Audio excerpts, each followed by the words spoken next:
안녕하세요. 오늘은 50대 여성들이 다이어트 실패하는 주요 이유에 대해서 5가지 설명드리도록 하겠습니다. 첫 번째는 호르몬의 변화와 신진대사 저하입니다. 50대 분들은 폐경 전후 시기에 에스트로겐과 프로게스테론 수치가 급격하게 감소하면서 기초대사율이 현저히 떨어지게 됩니다. 그래서 같은 양을 먹어도 예전보다 살이 더 잘 찌고, 특히 50대 여성이라면 누구나 다 걱정할 만한 복부 지방이 증가하는 경향이 있어서 젊을 때와는 같은 방법으로는 다이어트 효과를 보기가 굉장히 어렵습니다. 그리고 두 번째, 근육량 감소입니다. 우리가 나이를 들면 들수록 근육이 정말 중요하다는 거 많이들 들어보셨을 텐데요. 우리가 50대에서는 근육이 감소하는 현상이 더욱 과속화된다고 합니다. 그래서 근육이 해주는 역할은 우리 몸에 칼로리를 많이 소비해줄 수 있는 조직인데요.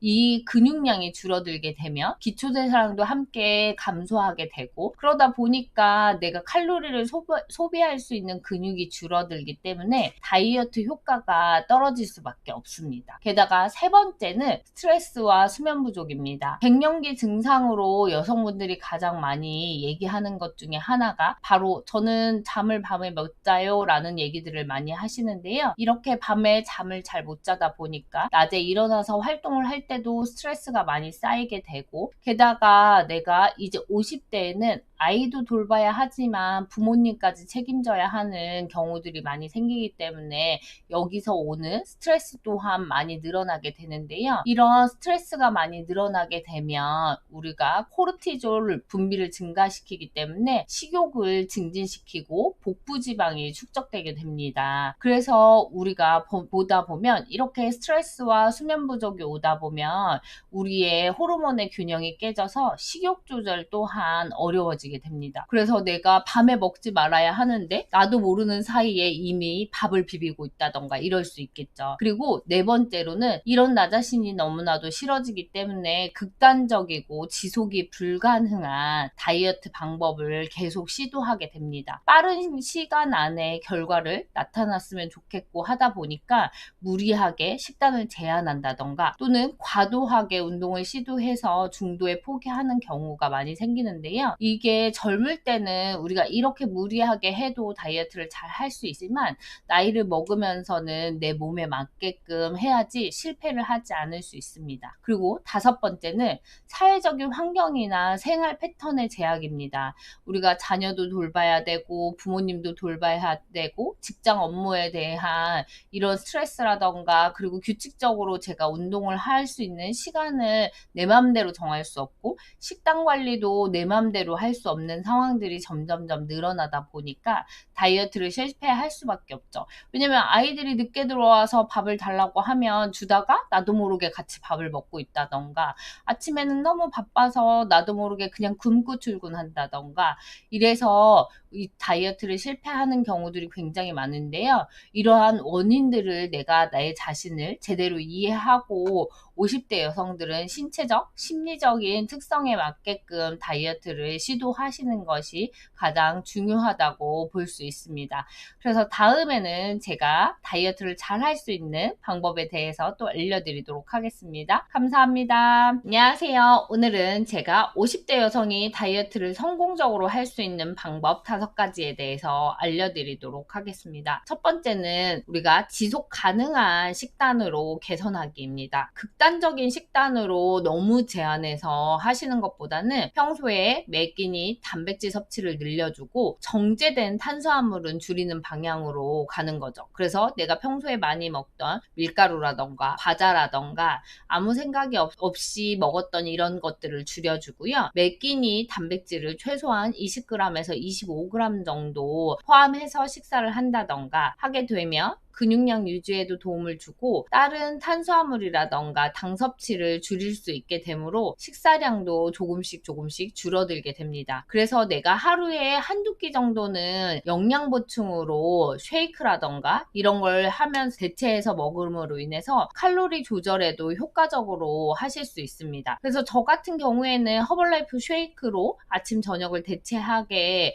해서 먹는 경우도 굉장히 많고요. 두 번째로는 근력 운동과 유산소 운동을 적절하게 해주는 겁니다. 그래서 적으면 주 2회 정도, 많으면 한 주 4, 5회 정도 근력 운동이라던가 유산소 운동을 통해서 기초대사율을 높여준다던가 심폐지구력을 키워준다던가 이런 것들을 통해서 해주면 가장 좋고요. 그리고 유산소 운동은 최소한 하루에 3, 40분 이상은 빠르게 걷기라던가 가벼운 조깅 또는 수영 뭐 이런 것들을 통해서 내 몸에 맞게끔 운동 강도를 서서히 늘려가시면서 꾸준히 할 수 있게끔 하시는 게 가장 중요합니다. 그리고 세 번째로는 충분한 수면과 스트레스 관리입니다. 내가 되도록이면 밤 10시에서 12시 이전에는 잠자리에 들고 하루에 7시간에서 8시간 이상의 충분한 수면을 취해주시면 가장 좋고요. 수면이 부족하게 되다 보면 식욕 조절을 제대로 할 수 없게 되기 때문에 다이어트에 큰 적이 됩니다. 그래서 내가 수면 시간도 충분하게 확보를 하고 나만의 스트레스 관리법으로 인해서 스트레스를 풀어주는 것도 가장 중요하다고 볼 수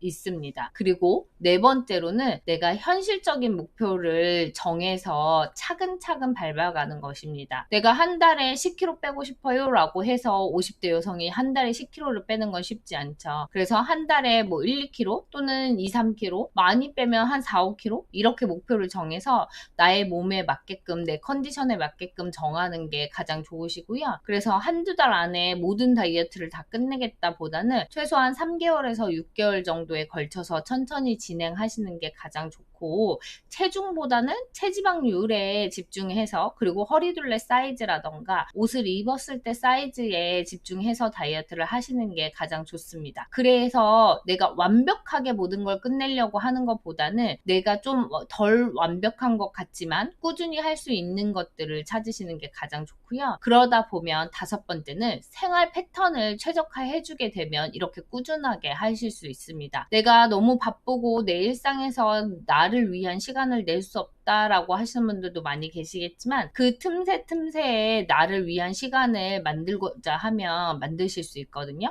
그래서 미리 건강한 식사라던가 또는 건강한 간식을 준비를 해놓는다던가 아니면 내가 밤에는 일찍 자기 위해서 몇 시 이후에는 무조건 잠에 든다던가 이런 목표를 좀 세우셔가지고 하시는 게 가장 좋고요.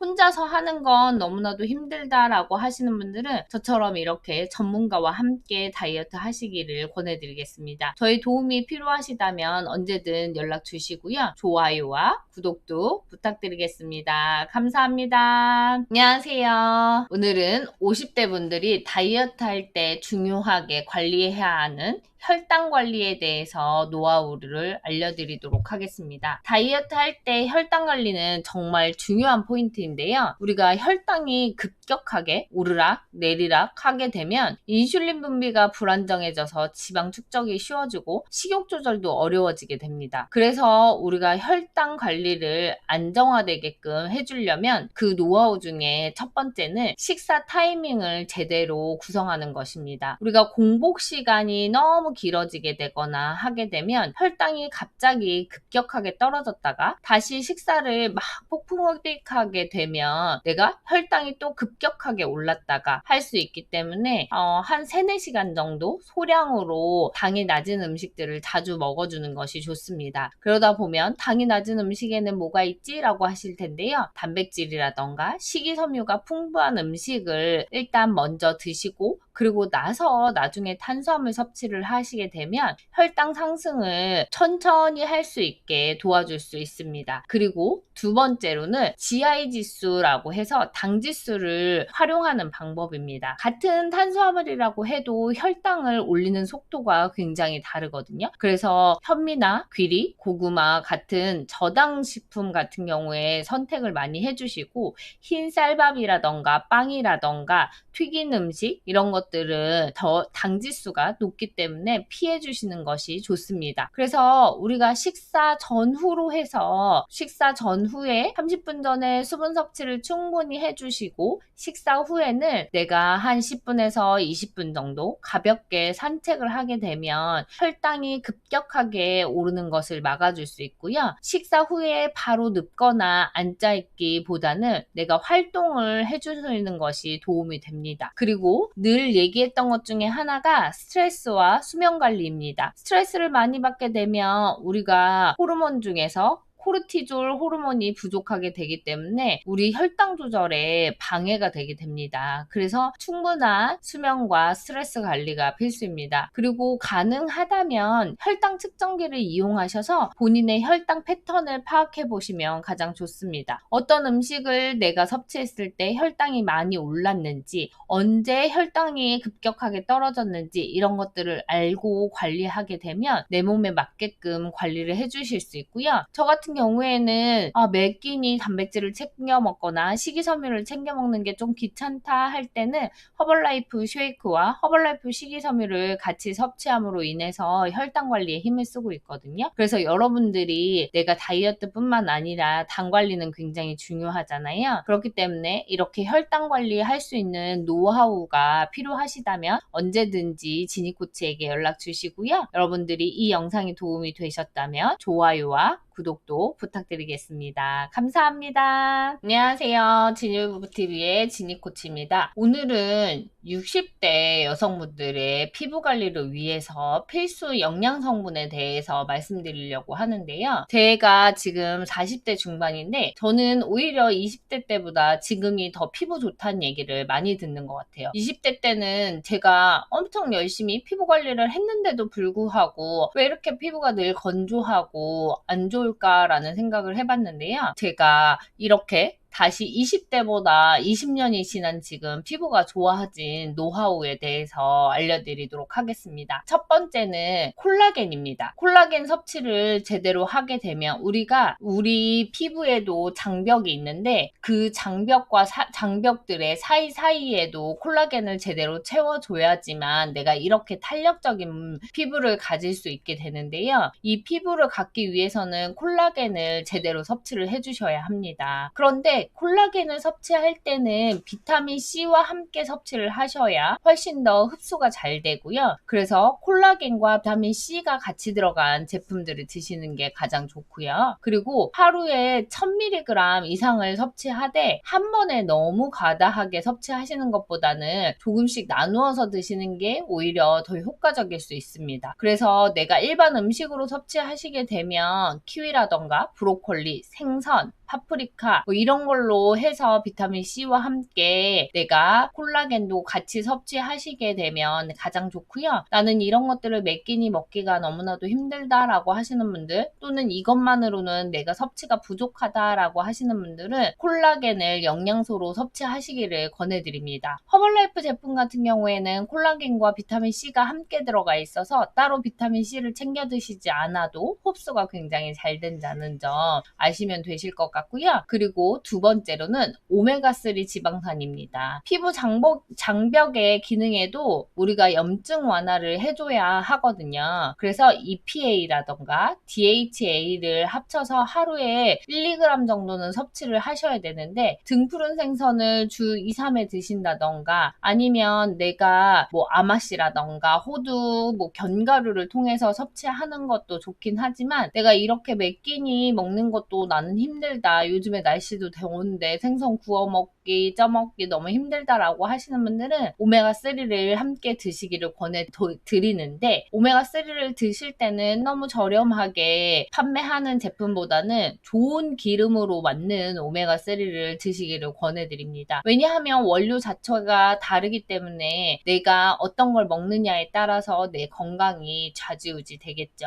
그래서 나는 어차피 건강하기 위해서 먹는 건데 되도록이면 건강한 오메가3를 드시기를 권해드리고요. 허벌라이프 오메가3 같은 경우에는 저희가 굉장히 향도 좋고 비린내도 안 나게 되어 있어서 여러분들이 내가 비린내 때문에 오메가3 먹는 게 너무나도 힘들어요 라고 하시는 분들은 걱정 안 하고 드셔도 좋습니다. 그리고 세 번째로는 원활한 수분 공급입니다. 저 같은 경우에는 제가 병원에서 근무할 적에 하루에 물을 한 잔도 채 마시지 않아도 괜찮았었어요. 그런데 지금은 하루에 기본적으로 2, 3리터 이상은 수분 섭취를 꼭 하는 편이거든요. 그러다 보니까 제가 따로 그렇게 많이 관리하지 않아도 피부가 훨씬 더 광이 난다던가, 그리고 생기 있어 보인다던가, 그리고 늘 환절기에 건조했던 이 피부들이 환절기에도 무난하게 잘 지나갈 수 있더라고요. 그래서 내가 수분 공급은 대신에 커피라던가 아니면 당이 높은 이런 걸로 섭취하시는 것보다는 건강한 수분 섭취를 하시는 거를 권해드리도록 하겠습니다. 그래서 허벌라이프에서는 허벌라이프 허벌티라던가 알로에겔 이런 제품들이 있고요. 나는 이런 것들 다 모르겠고 그냥 일반 식단에서 내 피부 건강을 지키고 싶어요 라고 하시는 분들은 아침 식사에 뭐 키위라던가 견과류 이런 것들을 통해서 건강하게 식사를 한다던가, 또는 뭐 연어, 아보카도 이런 것들, 그리고 아니면은 호박씨라던가 블루베리, 뭐 토마토 이런 것들을 통해서 항산화 과일들을 섭취함으로 인해서 내 피부 건강을 지켜주는 것도 굉장히 중요하고요. 적절한 운동이라던가 이런 걸 통하는 것도, 그리고 지금처럼 이렇게 자외선이 강할 때에는 꼭 선크림도 함께 발라주시면서 내 피부 건강을 지키시는 게 훨씬 더 도움이 되실 거라고 믿습니다. 그래서 여러분들이 오늘 이 영상을 보시고